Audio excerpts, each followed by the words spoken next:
Habari njema kwako mpendwa wetu. Kabla hatujaingia katika mada husika, furaha iliyoje ni kwamba sisi kama kampuni tumeamua kutoa dawa za UTI bure kwa ndugu zetu wote wa Afrika Mashariki na wanaoishi nje wanaongea lugha ya Kiswahili. Kwa tumeamua kutoa dawa za UTI bure kabisa. Kwa wale ambao wako Dar es Salaam wafike ofisini kwetu, tutawakabidhi dawa hizo bure kabisa bila gharama yoyote, na ile wale ambao wako mikoani watalazimika kuchangia gharama za usafirishaji au kuwafikia huko walipo. Kwa hiyo ningependa kutanguliza kwanza hichi kifahamike kabla ya kwenda kwenye mada husika ambayo tutakwenda kuanza siku ya leo, mada ya UTI. Kwa gharama ni bure kabisa, hautotoa chochote. Tumeamua kufanya charity, kufanya hisani kwenye jamii, kuwapatia elimu yetu kwa vitendo. Kwa hiyo kama una UTI, furaha iliyoje, utapata dawa ya UTI bure kabisa bila gharama yoyote, bila gharama yoyote. Bismillah. Aya, leo tunayo mada nzuri na mada pendwa sana ya ugonjwa wa UTI. Ni ugonjwa maarufu. Nafikiri kila mmoja ana tafsiri yake akisikia neno UTI. Lakini mimi leo ningependa kuzungumza sehemu ambayo imekuwa ni sehemu sugu sana. Baada ya neno UTI kupatikanika na watu wengi kuumwa kwenda hospitalini na kupatwa na ugonjwa huo, kisha baada ya hapo na kupata matibabu, baada ya muda mfupi, ima ni wiki au zaidi ya wiki, walirejea hospitalini na kupimwa kuambiwa tena wana UTI. Kwa kiasi kwamba akasema UTI yangu ni sugu, kwa maana imekuwa kama ITB. Nishatumia dawa za hospitalini pamoja na za kienyeji, lakini nimeshindwa kupata matokeo yaliyokuwa chanya. Ndipo hapo watu wakaamua kusema mimi nina UTI sugu. Na sijapata kuona documentary nyingi au sijakuona mada nyingi watu wengi wakielezea kwa sababu gani imekuwa UTI itibiki. Wamekuwa wakielezea tu matibabu ya UTI. Mimi ningependa kuchukua fursa hii kutenga muda wangu na wakati wangu huu kuelezea kipengele cha kwa nini UTI imekuwa inaitwa UTI sugu, au kwa nini wanajamii wamesema UTI haitibiki. Kwa hiyo nimeandaa maelezo mazuri ya kukufungua kichwa ili kuweza kuwa na amani na kuamini kwamba UTI inaweza kutibika bila shida yoyote.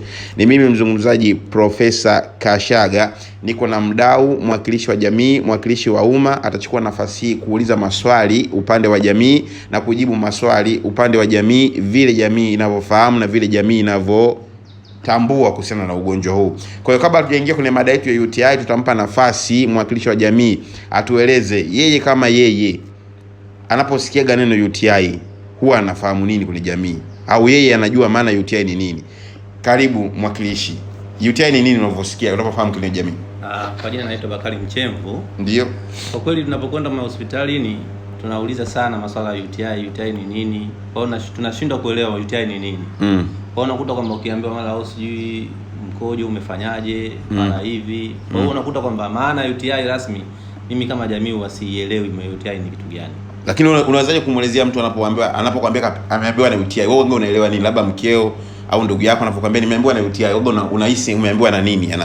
Nini kinamsumbua? Tumbo au kichwa au nini kinamsumbua? Mara nyingi sana mgonjwa wa UTI anapokuwa anakuja, kwa mfano waifu au familia yangu, nikiuliza bana UTI, masuala wanazungumzia masuala ya mikojo, matatizo ya mkojo.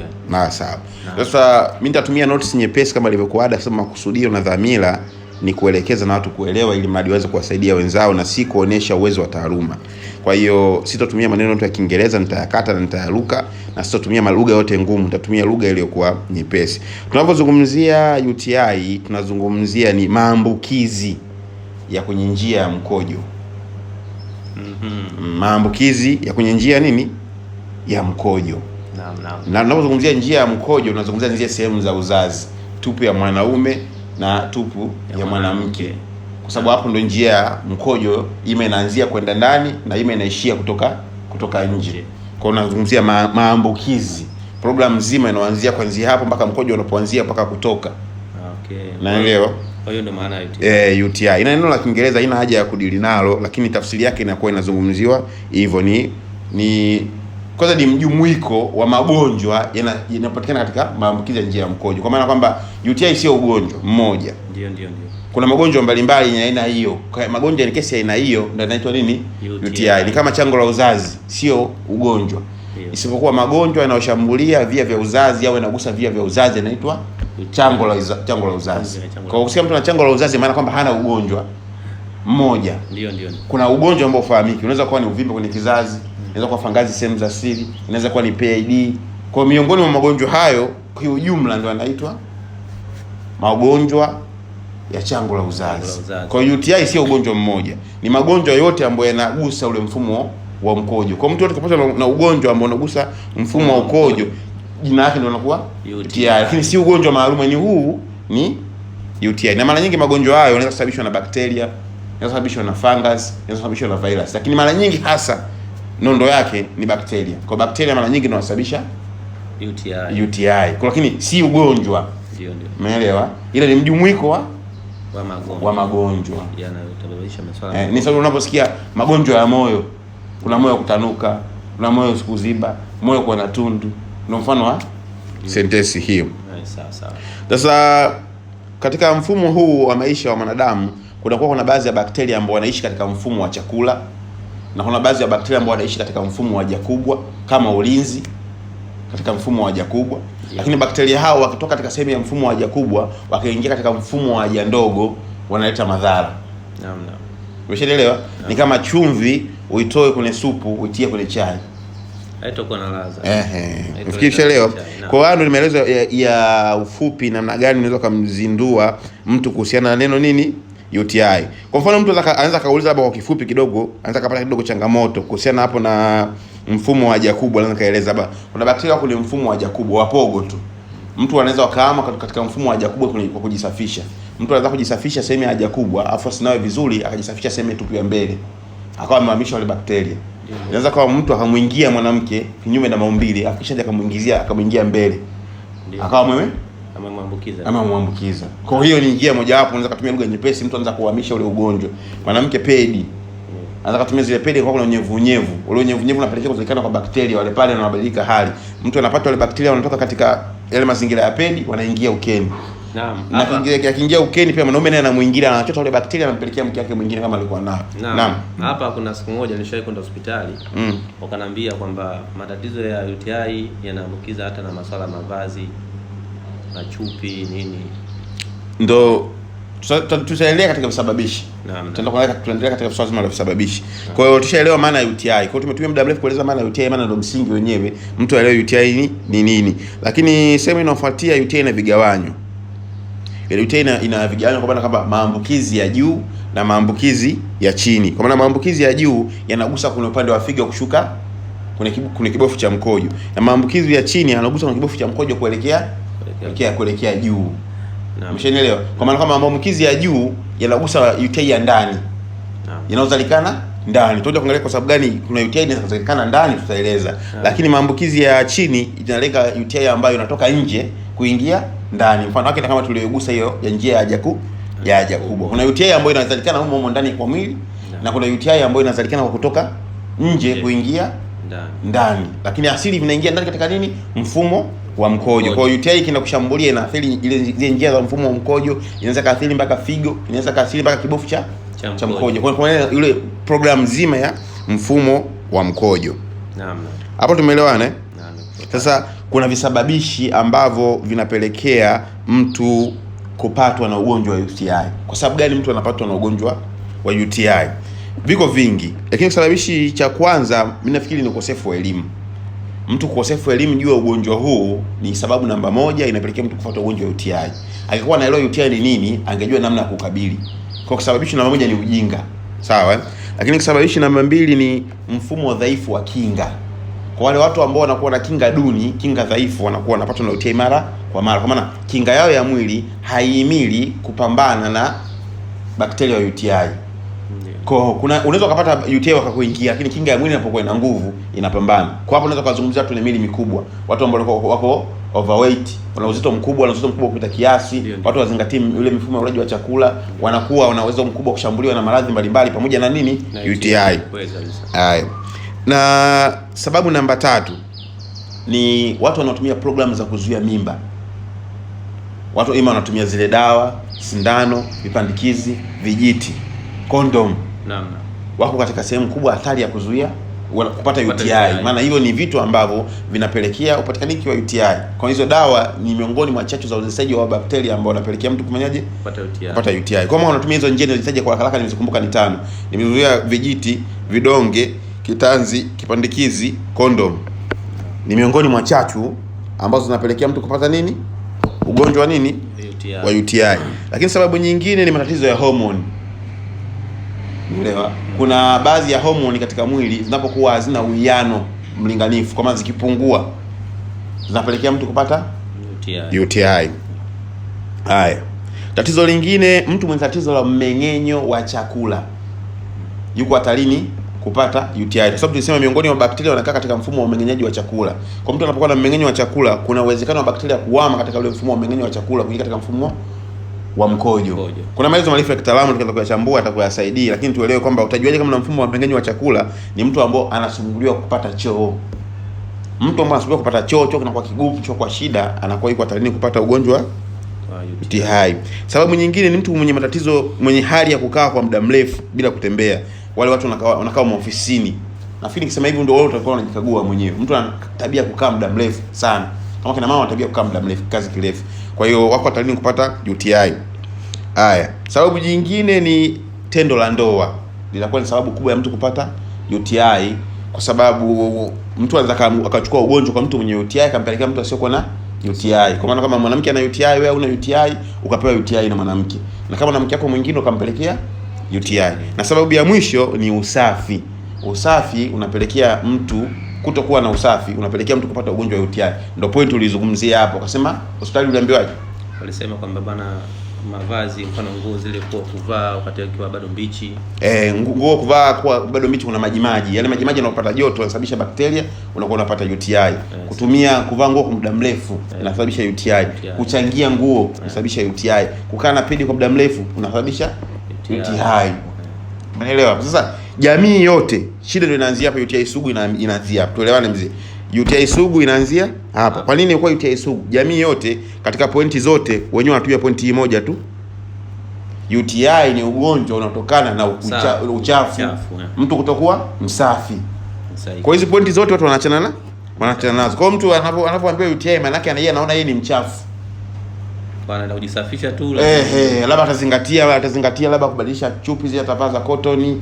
Yaani anajua UTI inapelekewa na uchafu peke yake.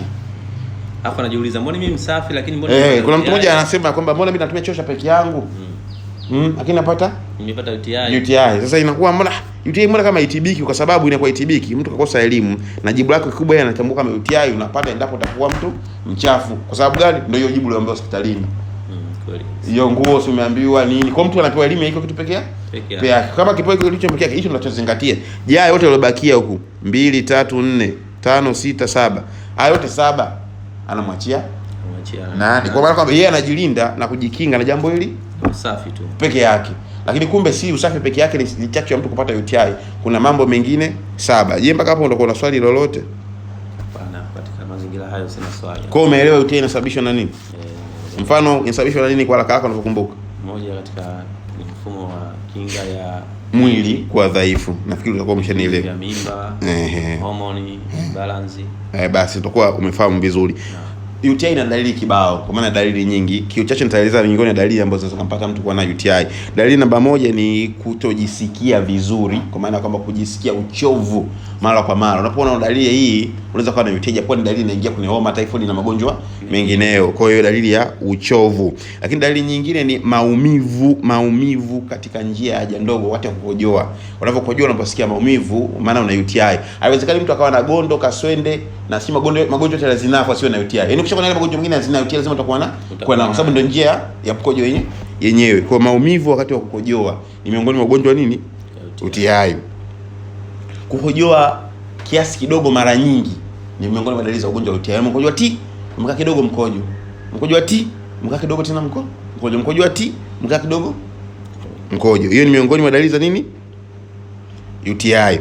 Na namba 3 ni kujilazimisha mkojo. Kwa sababu namba 1 tumesema ya kwamba ni Namba moja ya kwanza tumesema ni uchovu na kutojisikia vizuri. Namba mbili tumesema ni maumivu wakati wa kukojoa. Namba tatu tumesema ni kukojoa kiasi kidogo mara kwa mara, na namba nne tumesema ni kukojoa kwa kujilazimisha, namba 4. Lakini namba 5 tumesema ni harufu kali ya mkojo.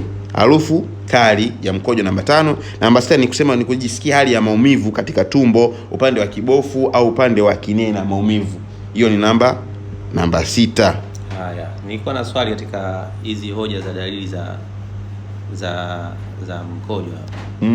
Swali langu kwamba siku zote miaka nyuma tulikuwa tunasikia kwamba kuna masuala ya kichocho, watu wakienda kukojolea wakienda kuoga katika mabwawa yale. Kwa hiyo ugonjwa wa kichocho na UTI unafanana vipi yani? Ugonjwa wa kichocho wa miaka ile na UTI ya sasa hivi inafanana, kwa sababu zile taarifa za kichocho sasa hivi sizisikii unapokwenda hospitali. Taarifa za kichocho zimepotea, ni kutokana na kwamba elimu imekuwepo.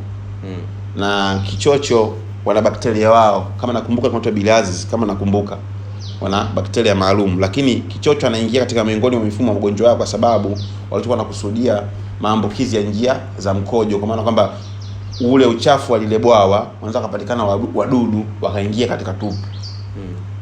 Ndio walikuwa wanachokusudia hicho. Sio, umenielewa? Wanachokusudia katika hilo jambo, kwa kwamba ile maji yanapokuwa ile machafu, unapoingia kuoga, kuna baadhi ya bakteria wanapatikana wakaingia katika njia nini? Ya mkojo. Kwa maelezo haraka nao kumbuka. Swali lingine, na hapa dalili ya mwisho, mtu mwenye UTI joto lake linakuwa liko kali. Ukiwa anakuwa na hali ya homa. Unaelewa? Ndio.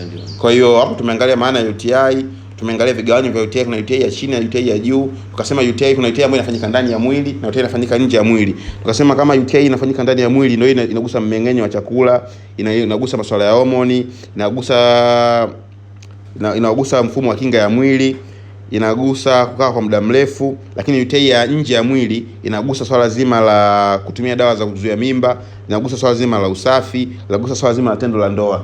Sahihi kabisa. Unaelewa? Kwa kuna baadhi ya UTI sio kama inatoka nje ya mazingira ya nje. Nyingine inazalikana mle ndani. Kama wale bakteria kuhama katika sehemu fulani kuingia katika sehemu tofauti. Wanapokuwa kule wanakuwa na kazi tofauti mbali ya kazi waliokuwepo huko. Huko wanakuwa ni kazi ya walinzi, wanapoingia kule wanakuwa ni kazi ya washambulizi. Ndio. Kwa tumefahamika hapo. Kwa tusipoteze muda, tuje katika matibabu. Utajitibu vipi UTI sugu iondoshe? Yaani upone wewe, ndugu jamaa na marafiki. Unawezaje kupona UTI sugu ikakupa furaha na faraja? UTI bwana, kiukweli ni ugonjwa ambao unatibika kwa haraka na kiwepesi zaidi. Lakini ni ugonjwa ambao ufuatishwi masharti. Ni kitu ambacho kimepelekea ya kwamba watu wengi hushindwa kupona. Kupona kwake ni rahisi, lakini kuambukizwa kwake ni rahisi zaidi. Kupona ni rahisi na kuambukizwa ni rahisi zaidi. Ni sahihi kabisa. Umeelewa? Kwa hiyo matibabu makubwa ya UTI mbali ya dawa ni elimu ya ugonjwa wa UTI. Unapokuwa nayo ugonjwa wa UTI huwezi kukusumbua daima. Sasa tiba ya UTI. Tiba ya UTI namba moja kabisa ambayo unatakiwa upone UTI ni kuepuka au kukabiliana na visababishi vya UTI. Si dawa.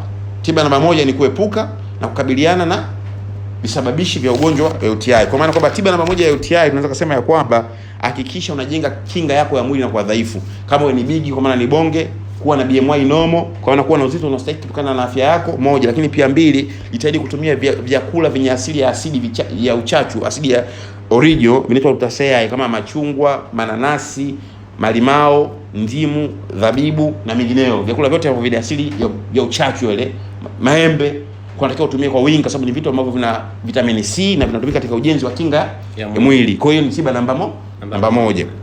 Lakini tiba namba mbili, kwa wale ambao wanatumia vizuia mimba, kuepuka navyo. Kuachana navyo. Vizuia mimba vitawaangamiza. Tiba namba tatu, kama una tatizo ya hormone imbalance, kwa maana kwamba make sure unajikagua dalili za hormone imbalance, kama uko nazo tibu. Kwa sababu upungufu wa hormone sikumbuki jina lake, kichocheo hicho kimetajwa hapo katika baadhi ya vitabu, inapokuwa kimepungua kinapelekea mtu kushambuliwa na ugonjwa wa UTI. Kwa hiyo ni kitu ambacho kina balance equation, kinapokuwa kimeondoka kinakuwa hivyo. Lakini tiba namba tatu ya UTI ni mazingira ya usafi. Usafi kiujumla, kuanzia usafi wa choo kisio kinatumiwa na watu wengi, na kama kinatumiwa na watu wengi kuna utaratibu maalumu. Hakikisha kama kinatumiwa na watu wengi unatumia deto, kiwe kinasafishwa vizuri. mazingira ya mavazi uliosema, mwanamke asikae na pedi muda mrefu, atumie pedi ambazo ziko vizuri. Kama chupi, atumie chupi ambazo zinaleta joto kwa wingi, atumie chupi za cotton. Umeelewa? Mtu asivae boxer kwa muda mrefu. Swala zima la usafi kiakili, usafi kimwili ni matibabu sahihi ya ugonjwa nini? Ya ugonjwa wa UTI. So na tiba nyingine ya UTI kisha hauna tatizo la mmeng'enyo wa chakula. Kama unasumbuliwa na tatizo la haja kubwa,